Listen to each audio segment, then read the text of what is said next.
আজ ঘুম থেকে ওঠার পর থেকে মনটা একদমই ভালো নয়। ছেলে দুটাই একেবারেই অসুস্থ হয়ে পড়ে আছে, আর কোনো নামই নিচ্ছে না, বরং অসুস্থতা আরও বাড়ে চলেছে। তো এই জন্য মনটা খারাপ খারাপ নিয়ে চলে এলাম রান্না করে। ফ্রিজ থেকে দুধ বার করে নিলাম, ওটাকে গরম করব, একটু চা করে খাবো।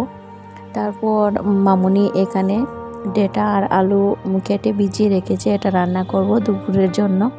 এখন দেখা যায় নিজের শরীর অসুস্থ হলে এতটা মন খারাপ হয় না, বাচ্চাদের শরীর অসুস্থ হওয়ার পরে একদমই ভেঙে পড়ে যায়। অসুস্থ মনকে একটু ঠিক করার জন্য এখানে পপকর্ন ভেজে নিচ্ছি।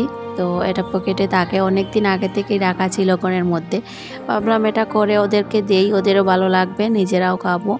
কিন্তু আস্তে আস্তে ফুটতে শুরু করলো, অনেক সুন্দর লাগে। এর আগে আমি কখনো এইরকম পকেটের খাইনি করে, শুধুমাত্র রেডিমেড কিনেই খাওয়া হয়, এরকম নিজে করে খাইনি।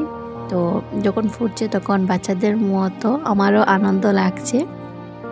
আর মনে মনে ভাবছি আমার বাসুর এগুলো কত না চাষ করেছেন, একদিনও ইচ্ছে করে খাওয়া হয়নি। আর এখানে এই 30 টাকাটাকে এত কাড়াকাড়ি করে খেয়ে নিচ্ছি। তো এটাই আমাদের নেচার, যে করে এমনিতে পড়ে থাকবে জিনিস, কদর করি না। কিন্তু কেউ যদি এনে দেয় বাহিরে বের হওয়ার পর, এটার কদর একটু বেড়ে যায়।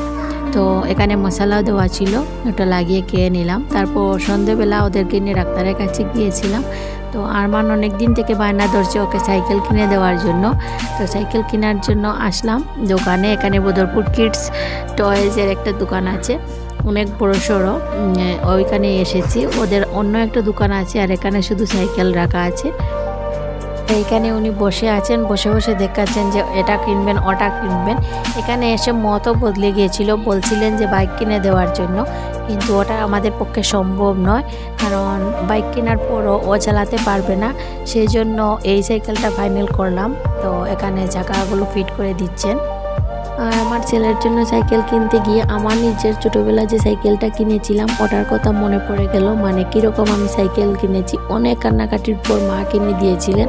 ওই সময় আমার বাবা মারা গিয়েছিলেন, বাবা মারা যাওয়ার প্রায় 1 বছর পর আমি সাইকেল কিনেছিলাম, কিন্তু এত সহজে পাইনি। এখনকার বাচ্চারা যে এত সহজে জিনিস পেয়ে যায়, তখনকার সময়ে টাকারও ব্যাপার ছিল, আবার চাইলেই কিছু দিয়ে দিতেন না। তো ওইটাই ভালো ছিল, একটু পাওয়ার আনন্দটা বেশি থাকতো। তো এখন অত চালাতেই পারে না, কিন্তু সাইকেল পেয়ে গেছে। কিন্তু আমি যখন সাইকেল নিয়েছিলাম, তো আমি হয়তো 6 বা 7-এ ছিলাম, ক্লাস 6 বা 7-এ ছিলাম ওই রকম। তো অনেক কান্নাকাটি করার পর মা আমাকে সাইকেল কিনে দিয়েছিলেন, আমার এখনও মনে আছে। আর এত খুশি হয়েছিলাম, দিনে রাত্রে সাইকেলের দিকে তাকিয়ে থাকতাম, আর একদম বিছানার পাশে এনে রাখতাম। তো ওই মুহূর্তগুলি খুবই মনে পড়ছে। এখনকার বাচ্চাদের তো সাইকেলটা শুধুমাত্র একটা সাইকেল, কিন্তু আমাদের কাছে সাইকেল একটা কিনতে পারলে অনেক বড় স্বপ্ন পূরণ ছিল আমাদের কাছে। তো আপনারা কারা কারা এমন বায়না করে সাইকেল কিনেছিলেন আমার মতো? আমার পুরনো দিনের কথা মনে পড়ে গেছে। আমি সাইকেল যেদিন কিনেছি ওদিন রাত্রেই আমার মামা বাড়ি গিয়েছিলাম সাইকেল নিয়ে, ওখানে থেকে সকালবেলা আবার আমার ঘরে এসেছিলাম। তো এক্সাইটমেন্টটা অনেক বেশি ছিল। তো এখন আবার ছেলেকে কিনে দিচ্ছি, অনেক বেশি খুশি লাগছে আমার। আর ও আজ অনেক বেশি খুশি, দেখতেই পাচ্ছেন, দৌড়ে দৌড়ে নিয়ে গাড়ি উঠাচ্ছে। আল্লাহ হাফিজ, আজকের ভিডিওটি।